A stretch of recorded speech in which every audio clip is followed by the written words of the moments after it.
Halo pemirsa GPR TV dari Sabang sampai Merauke, dari Miangas hingga Pulau Rote.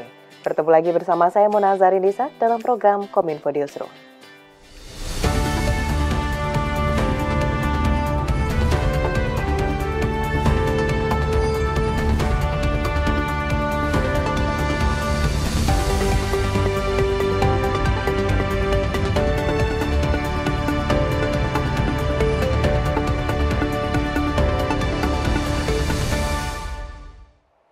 Pemirsa, kita ke informasi pertama. Hari ini Presiden Joko Widodo meresmikan Bendungan Pamukulu dan Pasar Tempe Sengkang Takalar di Provinsi Sulawesi Selatan. Presiden mengatakan peresmian ini sebagai upaya pemerintah untuk meningkatkan suplai air bagi lahan pertanian dan sumber irigasi bagi masyarakat di Kabupaten Takalar.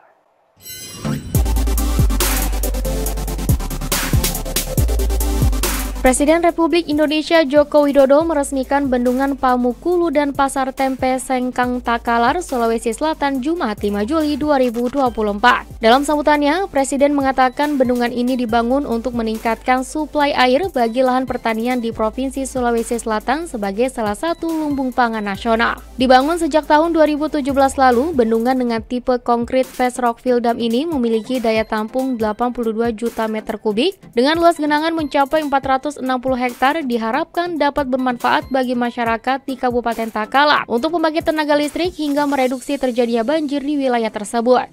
Bendungan Pamukulu ini di Kabupaten Takalar juga sama. Kita ingin mengelola air kita, tidak kita biarkan masuk ke sungai dan terus ke laut, tetapi kita siapkan Bendungan Pamukulu yang ini sudah dibangun sejak 2017, berarti sudah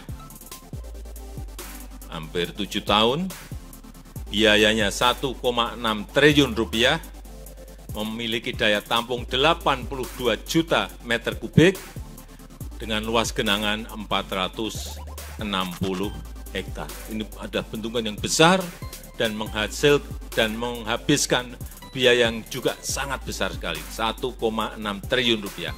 Tetapi kita lihat nanti manfaatnya juga akan sangat besar sekali, terutama untuk masyarakat di Kabupaten Takalar. Sebelumnya, Presiden Joko Widodo bersama Kementerian Pertanian tengah menggencarkan upaya pompanisasi dengan target bantuan mencapai 70.000 pompa untuk lahan pengairan sawah dan pertanian sebagai mitigasi bencana kekeringan yang diprediksi melanda Indonesia pada Juli hingga Oktober 2024. Presiden Joko Widodo memastikan Kementan akan berupaya memenuhi kebutuhan pompa secara keseluruhan untuk memastikan seluruh area produksi dapat tercukupi. Presiden Joko Widodo kembali meninjau pemberian bantuan pompa untuk pengairan sawah dan pertanian atau yang dikenal dengan pompanisasi. Presiden menilai bahwa langkah pompanisasi di lumbung-lumbung padi nasional harus terus dilakukan sebagai langkah antisipatif menghadapi kemarau panjang dan kekeringan akibat dampak perubahan iklim.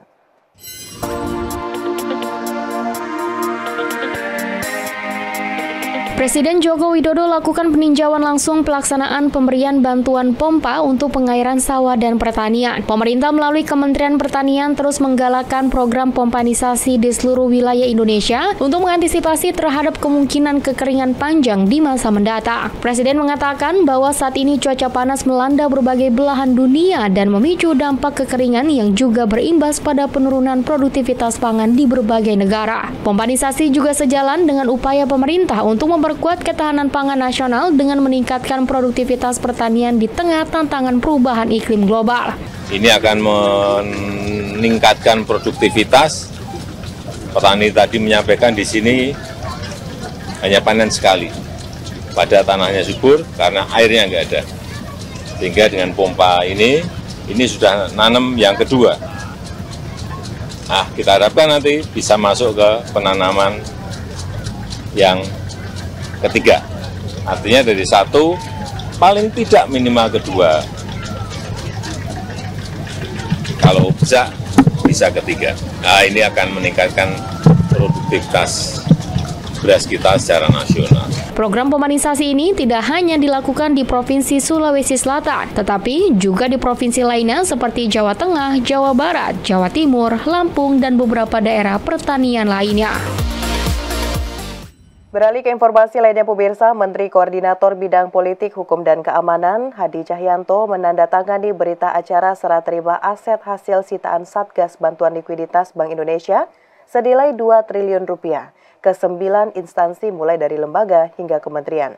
Penyerahan aset sitaan BLBI menjadi bukti kinerja Satgas BLBI dalam menagih aset milik pemerintah.